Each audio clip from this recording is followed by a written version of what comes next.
Baik Ibu, perkenalkan nama saya Felicitas Demong. Saya berasal dari kelas 2021F. Saya akan menjawabkan soal nomor 1 sampai nomor 10 mata kuliah Bahasa Indonesia. Soal yang pertama, jelaskan sifat-sifat bahasa manusia. Saya akan menjawabkan soal nomor 1. Yang pertama, sifat-sifat bahasa manusia meliputi bersifat manusiawi, bersistem, arbiter, konvensional, simbolik, dan non-instinktif. Yang pertama, bahasa bersifat manusiawi. Bahasa bersifat manusiawi yang artinya hanya manusia saja yang memiliki dan mengembangkan bahasa itu. Sedangkan hewan dan tumbuhan tidak memiliki bahasa dan tidak bisa mengembangkan bahasa itu untuk berinteraksi mereka sehari-hari. Yang kedua, bahasa manusia bersistem. Bahasa manusia bersistem yang artinya semua bahasa yang kita pakai atau gunakan dalam percakapan sehari-hari itu semua sudah disusun teratur, sehingga apa yang dibicarakan dapat dipahami dan kita dapat mengetahui arti dari apa yang dibicarakan itu, baik dalam bahasa Manggarai maupun bahasa Indonesia. Contoh dalam bahasa Manggarai itu teman ngonia hawe dengan kakak ngonia ite. Walaupun artinya sama, akan tetapi susunan kata-katanya berbeda. Karena kata hau itu tidak sopan yang sering kita gunakan dalam percakapan dengan teman, adik, atau orang yang seumur dengan kita atau di bawah kita. Sedangkan kata itu lebih sopan, sering kita gunakan dengan orang yang lebih tua dari kita. Yang ketiga, bahasa yang bersifat arbiter adalah tidak terdapat suatu keharusan bahwa apa yang kita sebut atau katakan harus memiliki arti tertentu. Contoh kata jendela. Mengapa kita menyebutkan jendela? Itu tidak bisa kita mengetahui apa alasannya kenapa kita menyebutkan demikian. Yang keempat, bahasa bersifat konvensional. Bahasa bersifat konvensional yang sering dipakai dalam kalangan kehidupan sehari-hari yang telah disepakati secara umum secara bersama-sama oleh masyarakat. Sehingga pada detik ini kita masih menggunakan bahasa tersebut. Misalnya perempuan dan laki-laki. Perempuan dan laki-laki, misalnya keharusan seorang laki-laki harus bekerja sedangkan perempuan mengurus rumah tangga saja. Yang kelima, bahasa bersifat simbolik adalah yang bertujuan untuk memahami arti dari apa yang kita sampaikan kepada lawan bicara kita atau siapa pembicara kita tujukan. Contohnya, kata pohon memiliki simbol yang mewakili semua tumbuhan, beberapa tumbuhan. Yang keenam, bahasa bersifat non-instinktif.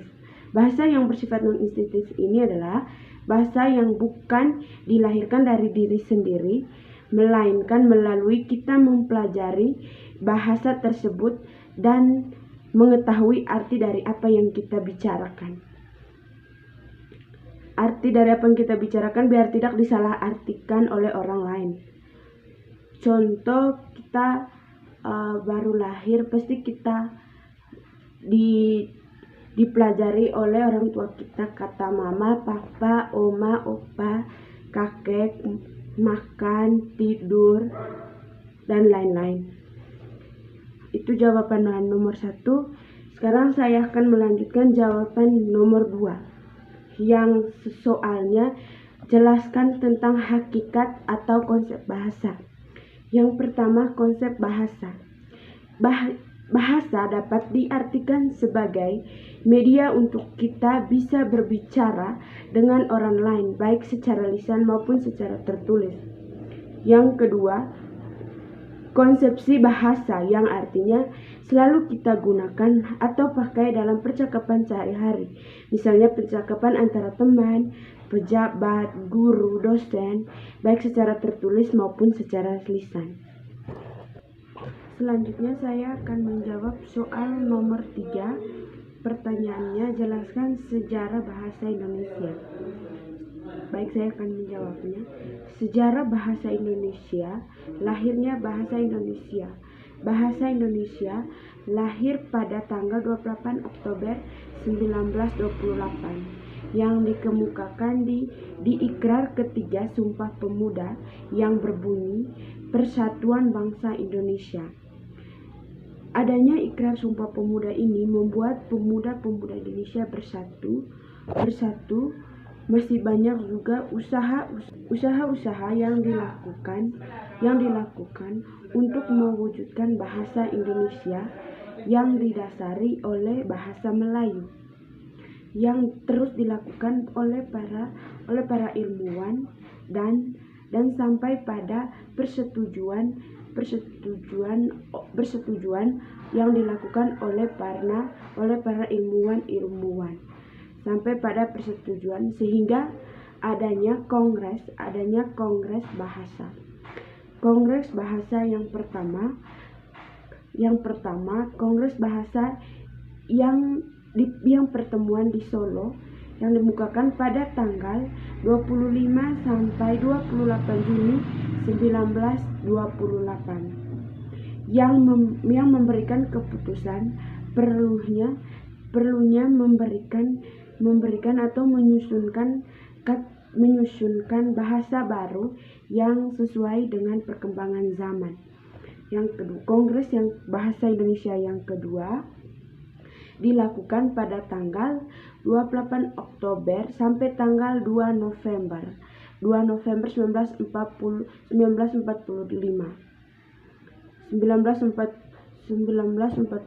di Medan. Pertemuan kedua ini mengemukakan keputusan mengenai huruf A atau fonem A. Kongres yang ketiga dilaksanakan pada tanggal 28 Oktober sampai tanggal 2 November 1978 di Jakarta, memukakan tentang keputusan peningkatan bahasa. Sedangkan Kongres Bahasa Indonesia keempat dilaksanakan pada tanggal 21 sampai 26 November 1983 di Jakarta, mengumpulkan keputusan dan tokoh-tokoh lembaga pemerintah, departemen dan non-departemen. Selanjutnya saya akan menjawab soal nomor 4. Soal nomor 4, jelaskan fungsi dan kedudukan bahasa Indonesia sebagai bahasa nasional. Baik, saya akan menjawabnya. Fungsi dan kedudukan bahasa Indonesia sebagai bahasa nasional itu adalah bahasa yang kita pakai atau gunakan dalam situasi formal atau maupun non formal. Yang pertama, lambang kebanggaan nasional. Lambang kebanggaan nasional kita adalah bahasa Indonesia. Sebagai jati diri kita adalah bahwa kita adalah orang Indonesia. Sehingga saat kita berbicara dengan negara lain dengan menggunakan bahasa Indonesia, maka mereka sendirinya akan mengetahui bahwa kita adalah orang negara Indonesia.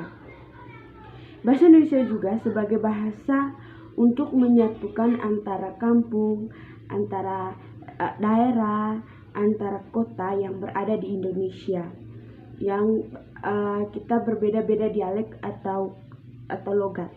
Contoh, orang Ruteng dan orang Kupang. Ketika mereka bertemu, pasti mereka akan menggunakan bahasa Indonesia, karena jika mereka menggunakan bahasa daerahnya masing-masing, maka pembicaraan mereka tidak nyambung. Kenapa pembicaraannya mereka tidak nyambung? Karena mereka sama-sama beda dialeknya atau beda logatnya. Maka dari itu kita harus menggunakan bahasa Indonesia. Yang kedua, lambang identitas nasional. Lambang identitas nasional adalah sebagai ciri khas kita bahwa kita adalah orang Indonesia. Sehingga ciri khas itu akan selalu kita tanam dalam diri kita di saat dimanapun kita berada. di kota, di daerah, atau di negara yang berbeda, di negara orang lain. Dengan kita menggunakan bahasa Indonesia di daerah maupun di negara lain, tentu dengan sendirinya orang tahu bahwa kita itu orang Indonesia, bahwa kita itu adalah orang Indonesia. Yang ketiga, alat pemersatu sebagai berbagai suku, bangsa, dan latar belakang sosial budaya dan bahasa yang berbeda-beda. Misalnya kita bertemu sama orang Maumere dengan orang Cireng. Orang Maumere sama orang Cireng itu dialeknya atau logatnya berbeda-beda. Tentu saat kita bertemu pasti kita menggunakan bahasa Indonesia, karena jika kita menggunakan bahasa daerah kita masing-masing, maka pembicaraan kita itu tidak akan nyambung. Kenapa tidak akan nyambung? Karena kita beda-beda dialek, karena beda-beda daerah pasti dialeknya pun juga berbeda atau logatnya berbeda.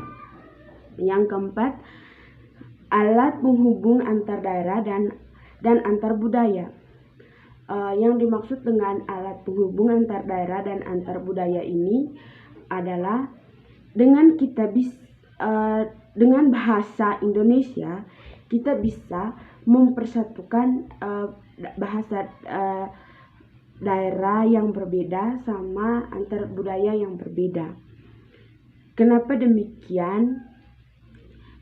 Karena dengan bahasa Indonesia kita tidak menggunakan bahasa daerah kita masing-masing, yang mungkin lawan bicara kita tidak mengetahui apa yang dimaksud dari pembicaraan kita dengan dia kalau kita menggunakan bahasa daerah kita masing-masing, dan itu akan menimbulkan konflik atau kesalahpahamannya lawan bicara kita terhadap kita, karena dia tidak mengetahui apa arti pembicaraan kita itu, apa arti yang kita obrol itu, dan pastinya dia akan menyinggung karena dia tidak tahu artinya sama sekali. Maka oleh karena itu, ketika kita bertemu dengan orang yang beda daerah, beda budaya, maka kita harus menggunakan bahasa Indonesia. Selanjutnya saya akan menjawab soal nomor 5. Soal nomor 5, jelaskan fungsi dan kedudukan bahasa Indonesia sebagai bahasa negara. Baik, saya akan menjawabnya. Fungsi dan kedudukan bahasa Indonesia sebagai bahasa negara adalah: yang pertama, bahasa resmi kenegaraan. Artinya, saat kita berada di situasi resmi atau di instansi negara atau yang resmi, di pendidikan atau dimanapun yang bersifat resmi, kita harus menggunakan bahasa yang resmi, yang formal, yang sopan, entah itu secara lisan maupun secara tertulis. Contoh perundang-undangan, surat menyurat, dan dinas. Yang kedua, bahasa pengantar dalam dunia pendidikan.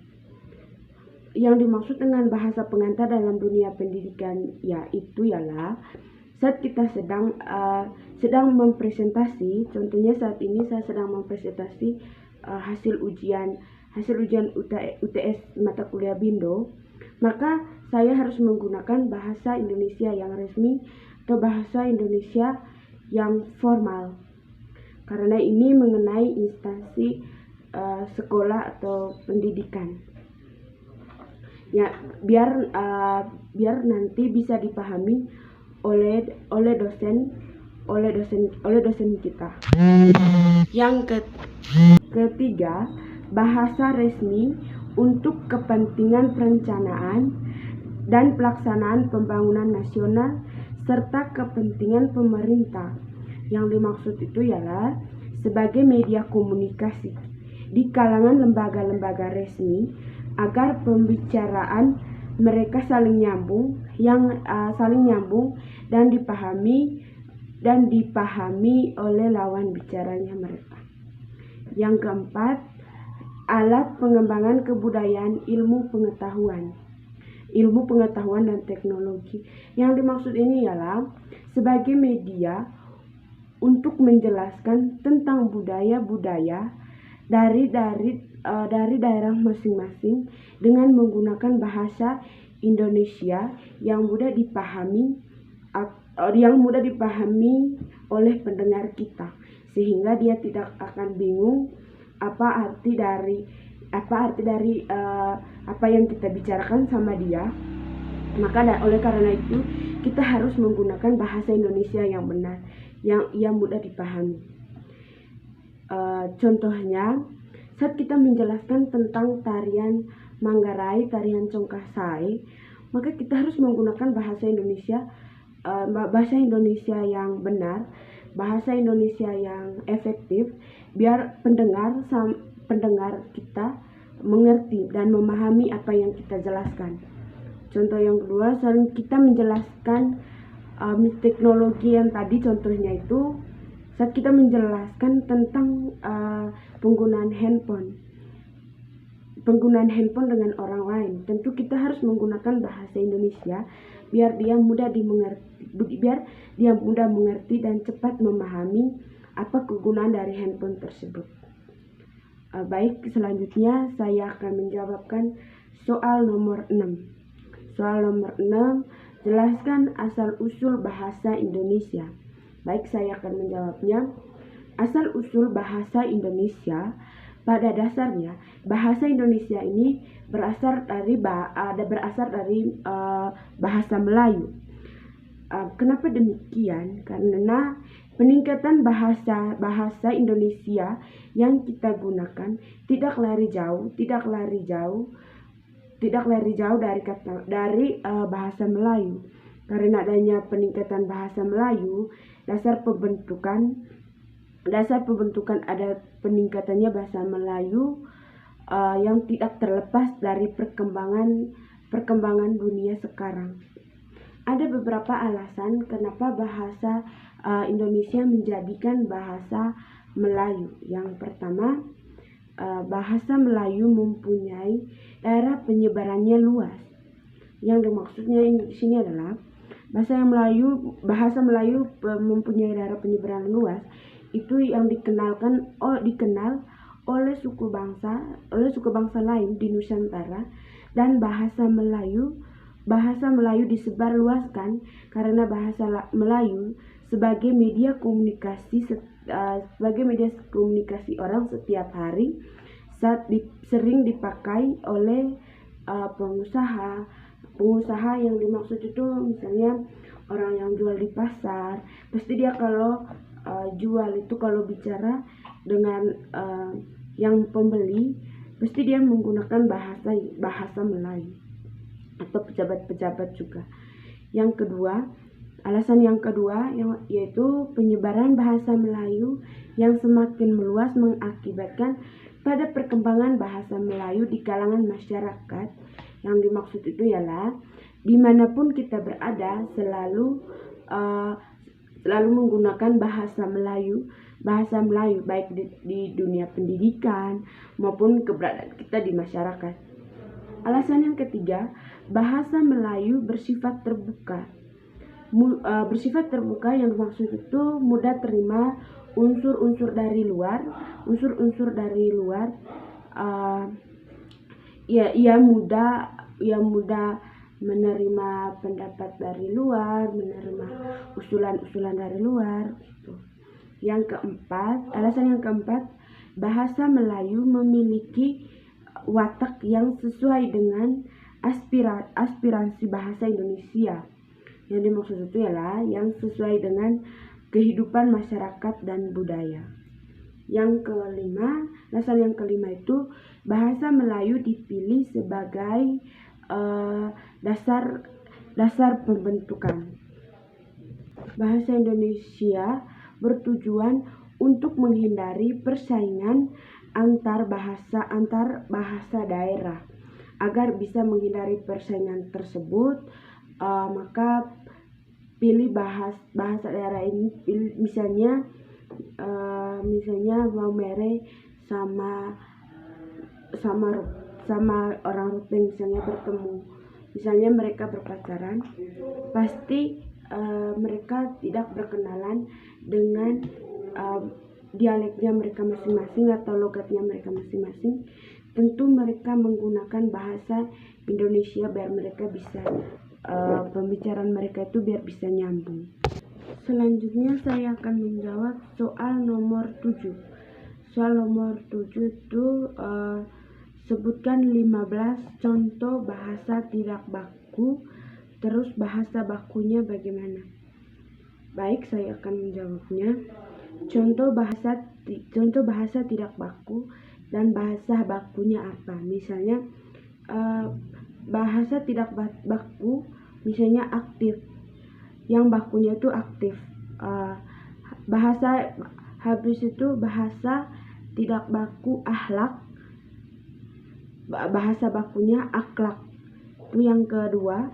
Yang ketiga, bahasa tidak bakunya ambulan, sementara bahasa bakunya itu ambulans. Yang kelima, bahasa tidak bakunya itu analisa, sementara bahasa bakunya itu analisis.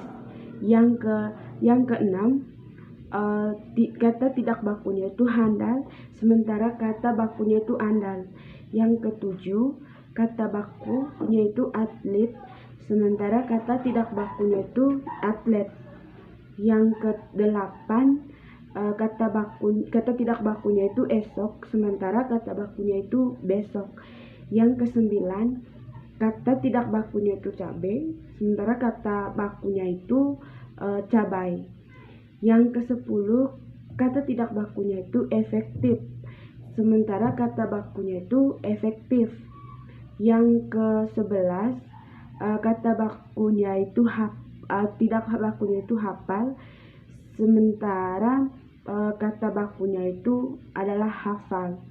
Yang ke-12, kata tidak bakunya itu hisab, sementara kata bakunya itu adalah isap. Yang ke-13, kata tidak bakunya itu izin, sementara kata bakunya itu izin. Yang ke-14, kata tidak bakunya itu komplit, sementara kata bakunya itu komplit. Yang ke-15, kata tidak bakunya itu lobang, sementara kata bakunya itu lubang. Selanjutnya saya akan menjawab soal nomor 8. Soal nomor 8 itu jelaskan tentang ragam bahasa. Baik, saya akan menjawabnya. Ragam bahasa di sini ada dua, yaitu ragam bahasa lisan dan ragam bahasa tulis. Yang dimaksud dengan ragam bahasa lisan yaitu misalnya contohnya seperti saya yang mengungkapkan materi tanpa harus melihat teks atau tanpa harus melihat buku, tetapi kita bicaranya secara spontan itu. Sementara ragam bahasa yang tertulis yaitu ragam bahasa yang misalnya kita yang ditulis di lembar atau di mana, misalnya undang-undang, surat menyurat gitu, dan lain-lain. Habis itu ya, hal penting yang harus kita perhatikan saat kita menggunakan ragam bahasa lisan yaitu yang pertama itu intonasi, yang kedua pelafalan, yang ketiga jeda, yang keempat tempo, yang kelima tekanan, yang keenam volume. Yang pertama itu intonasi. Intonasi itu bagaimana naik turunnya nada kita saat kita sedang presentasi, sedang berpidato, atau sedang berceramah atau kita sedang berceramah di depan orang banyak. Yang kedua itu pelafalan. Yang dimaksud dengan pelafalan di sini itu yang bagaimana kita menyebutkan kalimat itu dengan benar. Misalnya sebut saya, harus menyebutnya benar-benar saya, jangan hanya sebutnya kah. Itu tidak diperbolehkan. Yang ketiga itu jeda itu misalnya yang maksud dengan jeda itu kita harus memperhatikan tanda titik, tanda koma saat kita berbicara, biar lawan bicara kita itu memahami dan dia bisa menyimak apa yang kita sampaikan terhadap dia. Terus yang keempat tadi itu tempo yang dimaksud di sini misalnya cepat dan lambatnya kita berbicara. Yang dimaksud itu misalnya cepat dan lambatnya, kita tidak boleh terlalu cepat saat berbicara, saat berpresentasi, atau saat sedang berpidato atau berceramah. Kita tidak boleh cepat-cepat, tetapi kita juga tidak boleh terlalu lambat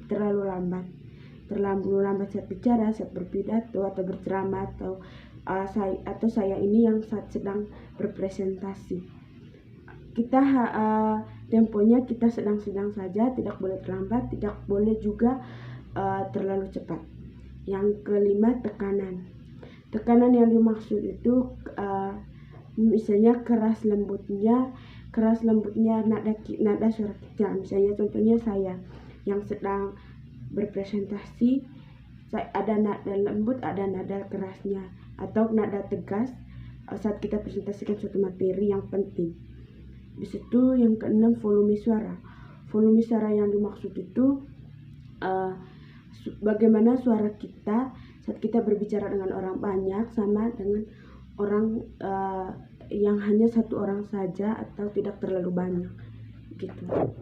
Terus sedangkan ragam bahasa tulis itu dia mempunyai ciri-ciri. Yang pertama itu dia memerlukan Kuliah Bindo 2021. Ciri yang pertama itu dia tidak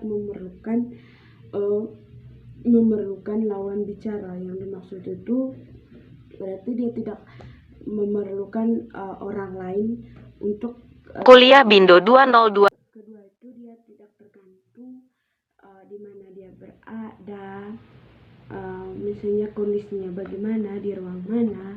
Habis itu dia tidak memperhatikan unsur gramatikal, berlangsung lambat, memakai alat bantu, terus kesalahan tidak dapat langsung dikoreksi.